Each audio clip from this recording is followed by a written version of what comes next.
Iran രാഷ്ട്രീയത്തിൽ നിഗൂഢതകൾ പുതിയ കാര്യമല്ലെങ്കിലും രാജ്യം ഇന്ന് അഭിമുഖീകരിക്കുന്ന സാഹചര്യം അഭൂതപൂർവമാണ്.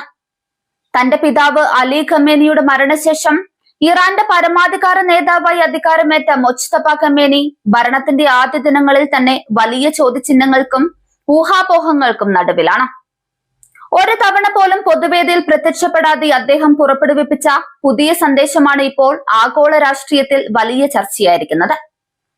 താൻ ജീവിച്ചിരിപ്പുണ്ടോ എന്ന് ലോകം സംശയിക്കുന്ന ഘട്ടത്തിലാണ് മൊജ്തബ ഖമേനി ഇറാഖിനെ അഭിസംബോധന ചെയ്തുകൊണ്ട് ഒരു ഔദ്യോഗിക സന്ദേശം പുറത്തുവിട്ടത്. ഈ സന്ദേശത്തിൽ പ്രധാനമായും അദ്ദേഹം സൂചിപ്പിച്ചത് രണ്ട് കാര്യങ്ങളാണ്. അയത്തുള്ള അലി അൽ സിസ്താനിക്ക് നന്ദി. ഇറാഖിലെ പരമോന്നത ഷിയ നേതാവായ ഗ്രാൻഡ് അയത്തുള്ള അലി അൽ സിസ്താനി ഇറാനോട് കാണിച്ച ഐക്യദാർഢ്യത്തെ മൊജ്തബ പ്രശംസിച്ചിരിക്കുന്നു. മറ്റൊന്ന്, യുദ്ധസമയത്ത് ഇറാനെ പിന്തുണയ്ക്കുന്നത് ഒരു കൂട്ടായ കടമയാണെന്ന സിസ്താനിയുടെ ശക്തമായ ഫത്വയെ മൊജ്തബ തന്റെ സന്ദേശത്തിൽ എടുത്തു പറയുകയും ചെയ്തിരിക്കുകയാണ്. പ്രാദേശികമായി പിന്തുണ ഉറപ്പിക്കാനും തന്റെ അധികാരം സുരക്ഷിതമാണെന്ന് വരുത്തി തീർക്കാനുമാണ് ഈ സന്ദേശത്തിലൂടെ മൊജ്തബ ശ്രമിച്ചതെങ്കിലും അദ്ദേഹം നേരിട്ട് വരാത്തത് തിരിച്ചടിയായെന്നും വിലയിരുത്തലുകളുണ്ട്. അമേരിക്കൻ പ്രസിഡന്റ് ഡൊണാൾഡ് ട്രംപിന്റെ പ്രസ്താവനയാണ് ഈ വിവാദങ്ങൾക്ക് എണ്ണ പകർന്നത്. മൊജ്തബ ഖമേനി ജീവിച്ചിരിപ്പുണ്ടോ എന്ന് തനിക്കറിയില്ല എന്ന് ട്രംപ് പരസ്യമായി പറഞ്ഞത് അന്താരാഷ്ട്ര തലത്തിൽ വലിയ വാർത്തയായി.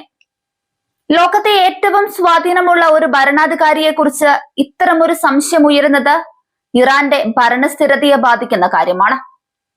ട്രംപിന്റെ ഈ പ്രസ്താവനയ്ക്ക് പിന്നാലെയാണ് മൊജ്തബയുടെ ലിഖിത സന്ദേശം പുറത്തു വരുന്നത്. എന്നാൽ ഒരു വീഡിയോ സന്ദേശമോ ഫോട്ടോയോ ഇല്ലാതെ കേവലം പ്രസ്താവന മാത്രം പുറത്തുവിട്ടത് ലോകരാജ്യങ്ങൾക്കിടയിൽ വിശ്വാസ്യത കുറച്ചിരിക്കുകയാണ്. മൊജ്തബ ഖമേനി എവിടെയാണ് എന്നതിനെ കുറിച്ച് നിലവിൽ 3 പ്രധാന നിഗമനങ്ങളാണ് അന്താരാഷ്ട്ര ഇന്റലിജൻസ് ഏജൻസികൾ മുന്നോട്ട് വെക്കുന്നത്.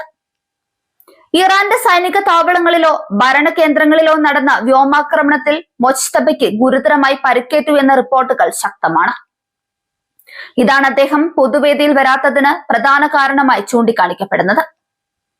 ഇറാനിലെ ആശുപത്രികളിൽ സുരക്ഷാ ഭീഷണിയുള്ളതിനാൽ വിദഗ്ധ ചികിത്സയ്ക്കായി മൊജ്തബയെ രഹസ്യമായി റഷ്യയിലെ മോസ്കോയിലേക്ക് മാറ്റിയതായി ചില മാധ്യമങ്ങൾ റിപ്പോർട്ട് ചെയ്യുന്നു. റഷ്യയുമായി ഇറാൻ പുലർത്തുന്ന അടുത്ത സൈനിക രാഷ്ട്രീയ ബന്ധം ഈ സാധ്യതയ്ക്ക് ബലം നൽകുന്നുണ്ട്. ഭരണകൂടത്തിനുള്ളിൽ തന്നെയുള്ള ആഭ്യന്തര കലഹങ്ങൾ കാരണം അദ്ദേഹം വീട്ടുതടങ്കലിലാണോ അതോ സുരക്ഷാ കാരണങ്ങളാൽ ഒളിവിൽ കഴിയുകയാണോ എന്ന സംശയവും നിലനിൽക്കുന്നുണ്ട്. അലി ഖമേനിയുടെ മരണശേഷം മൊജ്തബ അധികാരമേറ്റെടുത്തത് തന്നെ വലിയ തർക്കങ്ങൾക്കിടയിലാണ്. ഒരു ജനാധിപത്യ രീതി അല്ലെങ്കിലും വംശപാരമ്പര്യമായി അധികാരം കൈമാറുന്നതിനെതിരെ ഇറാന്റെ ഉള്ളിൽ തന്നെ ഒരു വിഭാഗം രംഗത്തുണ്ട്. ഒരു നേതാവ് ജനങ്ങൾക്ക് മുൻപിൽ വരാതിരിക്കുന്നത് ഭരണയന്ത്രത്തെ മന്ദീഭവിപ്പിക്കും. പശ്ചിമേഷ്യയിൽ സംഘർഷം മുറുകുന്ന സാഹചര്യത്തിൽ ശക്തനായ ഒരു നേതാവിന്റെ അഭാവം ഇറാന് വലിയ തിരിച്ചടിയാണ്. ഉപരോധങ്ങളും ആഭ്യന്തര അസ്വസ്ഥതകളും ഇറാന്റെ സമ്പദ് വ്യവസ്ഥയെ തളർത്തുന്നുണ്ട്.